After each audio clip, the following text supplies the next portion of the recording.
What's happening, everybody? What is happening? Welcome along to Punchestown's preview, 6th and final day. What an epic week's racing we've had. We've had some fantastic results, of course, but it couldn't get any worse than it did so in Cheltenham. So we're lucky that we got off to a good start in the week. But we're going to do a proper review of the National Hunt season over the weekend.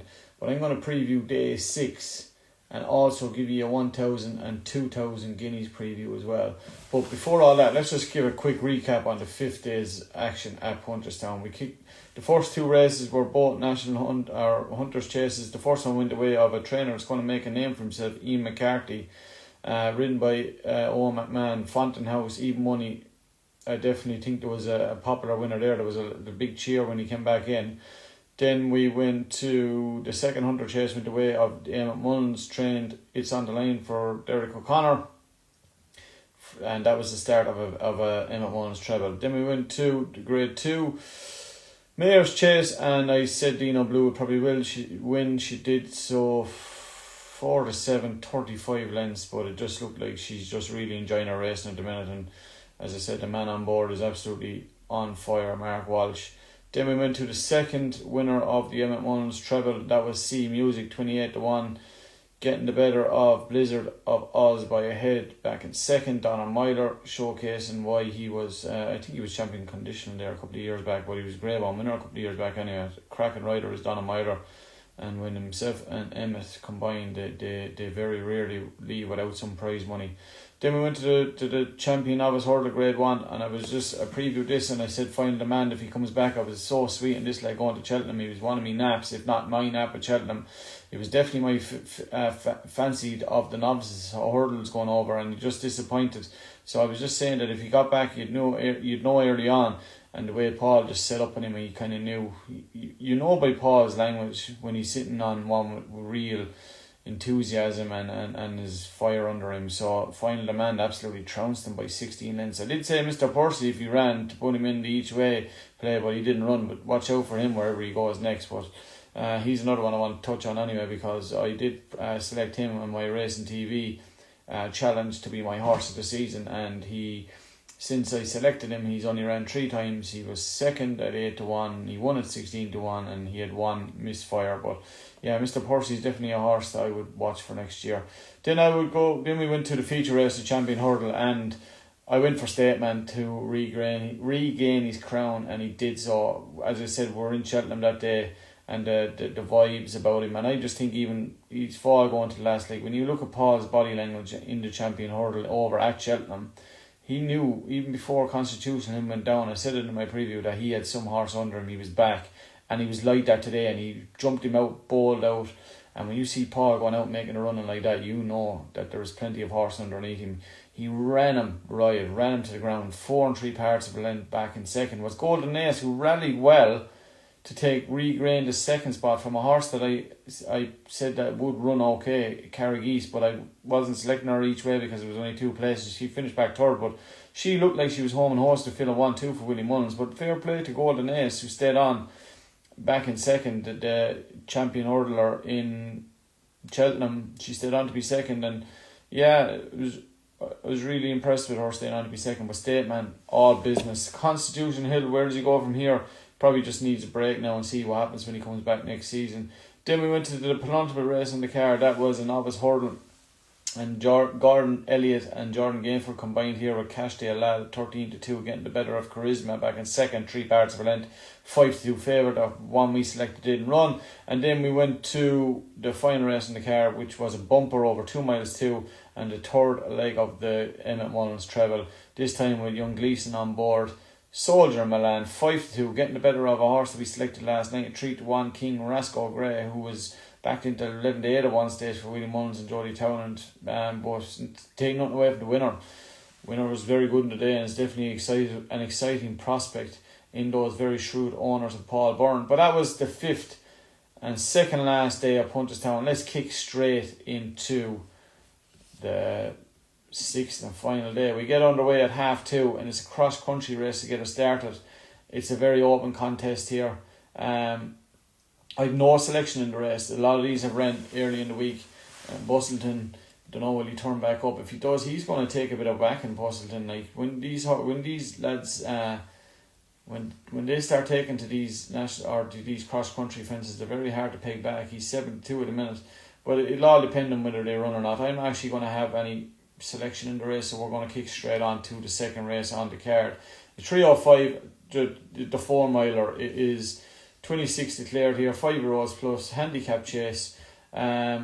They'll only 25 run. There's one reserve in there, so 25 max can run. The last year's winner comes back in here, the gradual slow for Sean O'Brien and Mark McDonough in the colour of his dad.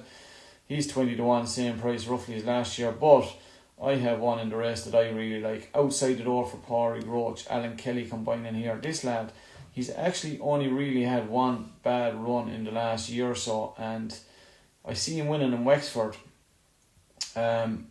I see him winning a chase around Wexford over 3 miles 1. I thought he was very impressive that day, even though he won a neck, I thought there was still left in it. And then he backed it up, then went out and won in Fairyhouse. He was in third in Cork in a very good race as well, and he was only beaten less than a half a length. Yeah, I think this fella here coming back in, Alan Kelly's a very good claim, and jockey claims 5 off his back, 10-9 to bring it down to 10-4. I think at 25-1 you're going to get the extra places. Outside the door, definitely for me, gets a vote each way. The other one I would take note of as well is the Colin Murphy trained Gavin Broder ridden, and Gavin Broder has had a winner this year in the colours of what JP McManus, who he takes the right for here again. Catharara, I can't even pronounce that properly. But if he runs at 10-1, I'd give him a little shout each way as well. So outside the door and Catharara each way. The old boy that we've selected him there to run well a couple of times. We were very unlucky not to get the place money each way at 50-1. Duffel Court, I'm not going to select him today, which means he'll probably win. But at 40-1, he mightn't be out of it either. If he gets around, he'll definitely be staying on.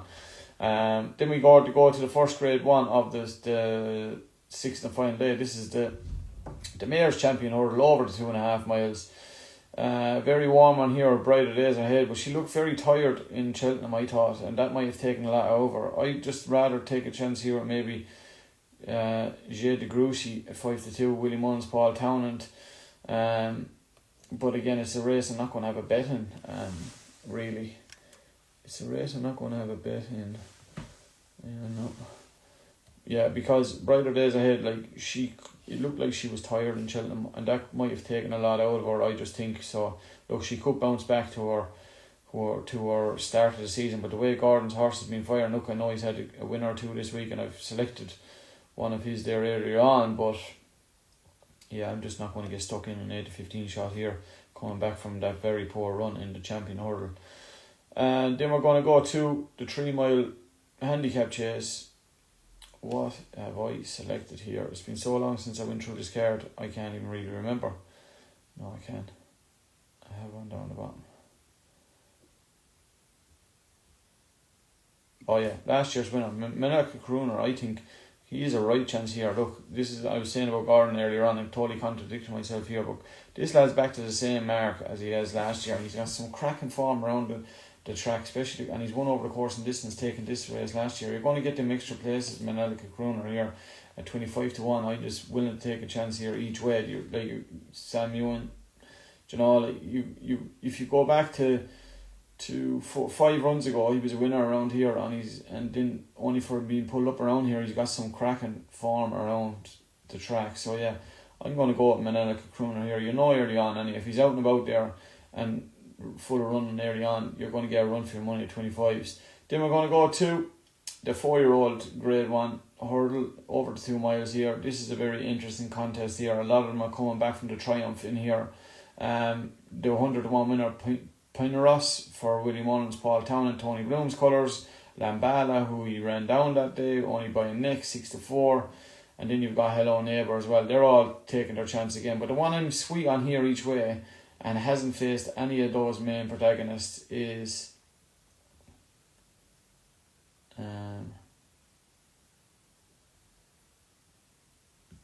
has, but was pulled up in the race, was Blue Lemons.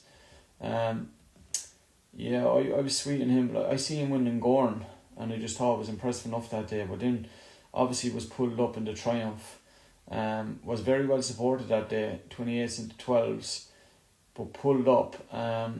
never really got going, and I just think had a little sweetener there at Fairyhouse, winning the juvenile Grade 2, beating It's Balboa by 7 lengths, and again impressive enough that day. So I just think being sweetened back up here, coming here, so we'll just put a line through the Cheltenham form. If it had run a cracker in Cheltenham, who would have knows what it would have done that day. So at 10-1, I'd rather take a chance here with Blue Lemons each way in the juvenile Grade 1 or 4-year-old Grade 1. Same thing really. And then we're going to go to the 2, 4, 6, 7, 2 or 6 race on the card. This is 2.5 mile Lawlers and Ace handicap hurdle listed contest. 19 runners declared here. Again, it's another tight competitive one. There is a couple of mad ones in here that I was kind of taking note of, but yeah, where is what I have?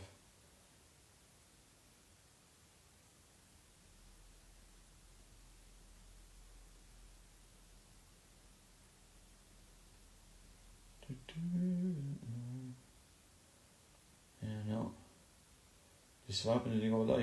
It doesn't always plan out. Yeah, Raglan Road, I think he was a night catcher staying on in Cheltenham in the Martin Pipe. I think that was a cracking run, finishing third.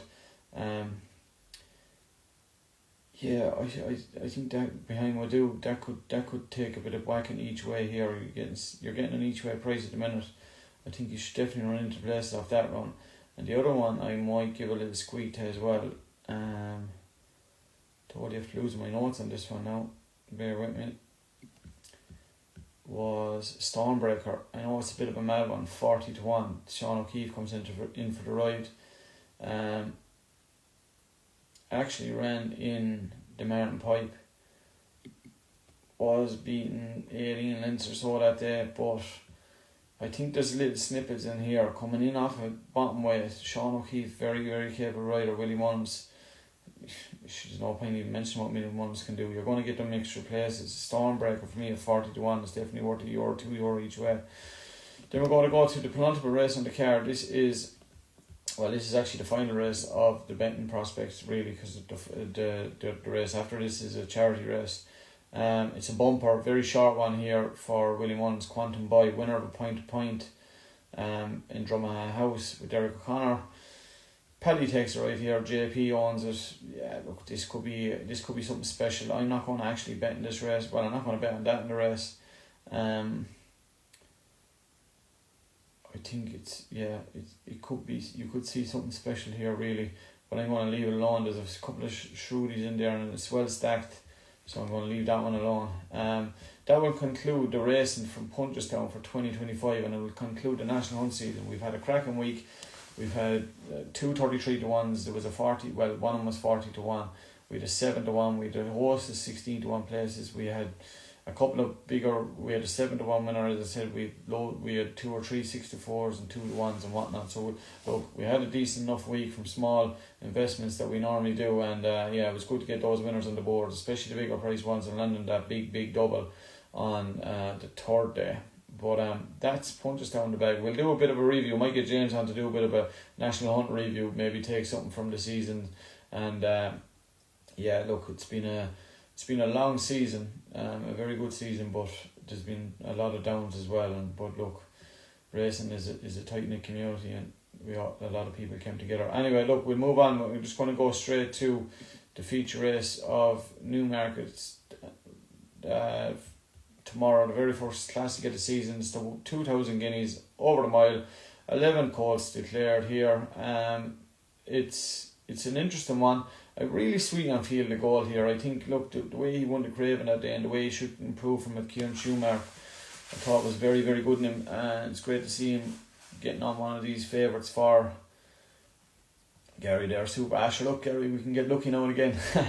So, look, it's just nice to get a few results in these bigger festivals after, especially the disaster we had in Cheltenham. But yeah, look, I'm going to just touch on the 2,000 guineas here. This is an absolute belter of a race, I think. You've got a very good winner here, Field of Gold at the Craven. I was super impressed with him that day, and especially with his condition, he's going to come on an awful lot. And I just think the way he won that day, he's going to take an awful lot of beating. Aiden only runs the 1 here now, and that is one to take note of. Expanded 5-1. But I just think Field of Gold here, he looked a bit special winning the Craven, and you know, it's whatever you do as 2-year-olds, it's whatever you do as 3-year-olds that counts. A lot of them might come on, a lot of them do come on, a lot of them can show a lot more, a lot of them can show a lot less, a lot of them can be just what they are. But at the minute, Field of Gold for me, the way he came out and won, and he's turned a foot, and the way he quickened and finished so powerfully and strong to the line, and he looks a big horse on the day. So I think if he's tightened up any bit at all, I think this son of Kingman, he could be something special to take note for the season. It's amazing that John Gosling hasn't won the 2,000 guineas, but he's probably not that he hasn't won it, but somebody was saying that to me the other day, but how many would he actually run in this race? John Gosling has a lot of different type of horses, and they run a lot better at the back end of the season. He's been always known for his autumn horses, I suppose maybe coming from America, but I think he's got a very good one here. Runs in the colours of Judmount. The interesting one, Shadow of Light, like it's hard to know what to make of this lad. Like, you know, when you think about on form, you'd nearly think William Buick should be picking him. You know, he won the Dewhurst. You know, he won the middle part before that. He's a 2-time Group 1 winner. He's won over the course in distance. He's won a Group 1 over the course. Sorry, not over the distance, but over the course. Yeah, he's won 3 times. Yeah, he's won 4 in total, 3 times. He's only beaten once in the Gym Crack. It's very interesting that he doesn't ride the Shadow of Light, so yeah, that's one maybe that you could put a line through. So, but the one that I might think of maybe putting in for, you know me, I like my mad each way ones, is Benevitio. For a trainer that's not really much known about him, Ralphael Ferreri, he's the Ammo trainer. This lad, he's 100-1, but some firms now will go 4 places, or even you can get I know Boyles, you can get the top 3, top 4 betting. I think at 100-1, Benevito, you do worse than having €1 each way on him, you know. But for me, Field of Gold looks the special one here, and I'm going to go Field of Gold to win the 2,000 guineas. Then we'll go to Sunday for the Phillies version, the 1,000 guineas, and this looks like it's going to be some cracking contest as well. You know, again, live stream. You can't beat the old live stream, can you guys? Yeah, we've got 10 declared here, but this is a stacked race, and this is a super race. You've got Desert Flower here coming in unbeaten for Charlie Appleby, William Buick. You know, was so impressive at HQ, winning a Phillies Maiden by 3.5 lengths, and then came back over 7 at Newmarket again, beating Dash of Azuri in a novice by 6.5. But then went on and won a Group 2, the May Hill Stakes. It's always a very good race, that. Beating Aidan O'Brien's January by 1.5, but then came back to Newmarket at the back end of the year and won the Phillies Mile, the Group 1 Phillies Mile, and absolutely trounced January by 5.5 lengths. She's going to take a lot of stopping here. She's after coming back into form that she finished on the season with. Lake Victoria, though, for me, is the one that's going to get my vote. I just think this one is a superstar. She won a Curra Maiden first time out of 15, beating Red Letter, who comes back here, who runs in the... who runs here as well. Sorry, lost my train of thought there by a head. Then went to the Solarina Group 3 at Newmarket and beat Mountain Breeze by 2 lengths. Then came back to the Curra in the Mile, which is probably one of our flagship 2-year-old races, or juvenile races, is probably it, and absolutely trounced Simmering by a length and a quarter.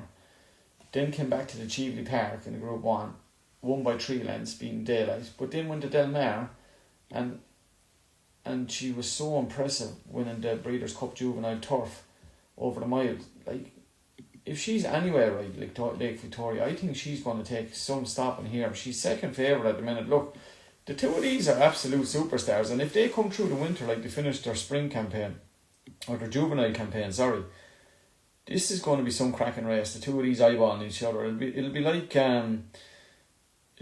Enable and Magical and all in when they were racing side by side. But Lake Victoria for me is going to get my vote. The one that could run alright at the price again, of course, I'll give you the one at the price, is Judy First for Archie Watson. She didn't do much on her juvenile campaign, but she came out there in Newbury winning that Group 3, the free stakes. And I thought she was very impressive that day. She beat 14 other rivals by 3.5 lengths. She could run alright, and Holly Lyle's been riding at the top for a game. But for me, the two they all have to beat, Desert Flower, Lake Victoria. I'm going to side with Lake Victoria here. But again, as I said, it was a cracking week's race in Punchestown. I didn't get a chance to get up there. It's the only probably festival I missed all year. But look, can't get them all unless you're working there. And I took a few days off. But no, it's been. I can't wait to see the finish of it now and see what will finish out in some of the races tomorrow. But I'm really looking forward to the flat season then.